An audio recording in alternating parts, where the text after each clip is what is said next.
Cricket field से सबसे बड़ी खबर इस समय निकल के सामने आ रही है। भारत और साउथ अफ्रीका ओडीआई सीरीज के लिए टीम इंडिया की स्क्वाड का ऐलान कर दिया गया है। जी हां, टीम इंडिया की स्क्वाड सामने आ गई है और टीम इंडिया की कमान संभालेंगे केएल राहुल।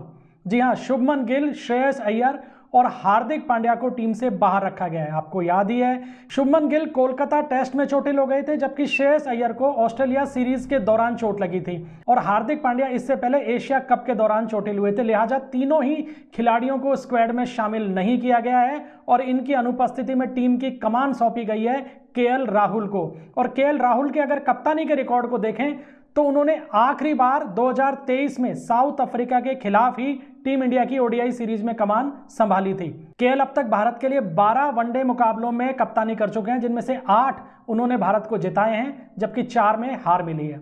अब अगर बात करें टीम की, तो रोहित शर्मा और विराट कोहली की टीम में एक बार फिर वापसी हुई है। दोनों ही खिलाड़ी करीब 9 महीने के अंतराल के बाद भारत में घरेलू मैदान पर वनडे खेलते हुए दिखाई देंगे। अभिषेक शर्मा एक बार फिर चूक गए हैं, क्योंकि साउथ अफ्रीका ए के खिलाफ जो सीरीज हुई थी उसमें उनका प्रदर्शन अच्छा नहीं रहा, लिहाजा उनका चयन नहीं किया गया है। और ऋतुराज गायकवाड़ को इसी सीरीज में बेहतरीन प्रदर्शन के कारण टीम इंडिया के स्क्वाड में शामिल कर लिया गया है।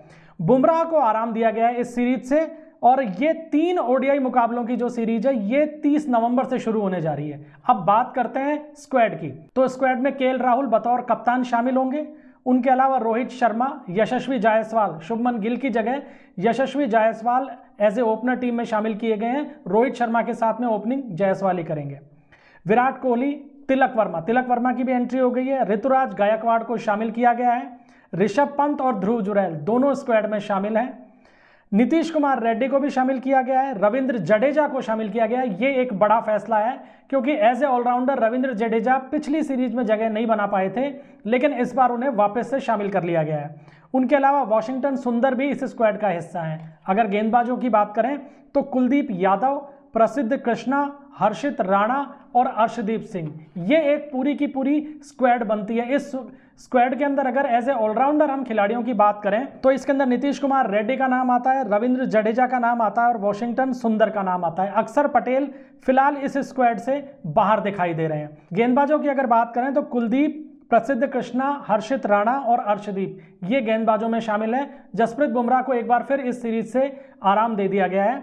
और अगर स्पेशलिस्ट बल्लेबाजों की टीम के अंदर बात करें तो केएल राहुल, रोहित शर्मा, यशस्वी जायसवाल, विराट कोहली, तिलक वर्मा और ऋतुराज गायकवाड़ के अलावा ऋषभ पंत और ध्रुव जुरैल के नाम शामिल हैं। टेस्ट सीरीज में चूंकि भारत पहला मुकाबला हार चुका है और दूसरे मुकाबले में भी साउथ अफ्रीका ने बेहतरीन शुरुआत की है, लिहाजा ओडीआई स्क्वाड बहुत महत्वपूर्ण हो गई है, क्योंकि भारत अब किसी भी सूरत में टेस्ट सीरीज तो जीत नहीं सकता।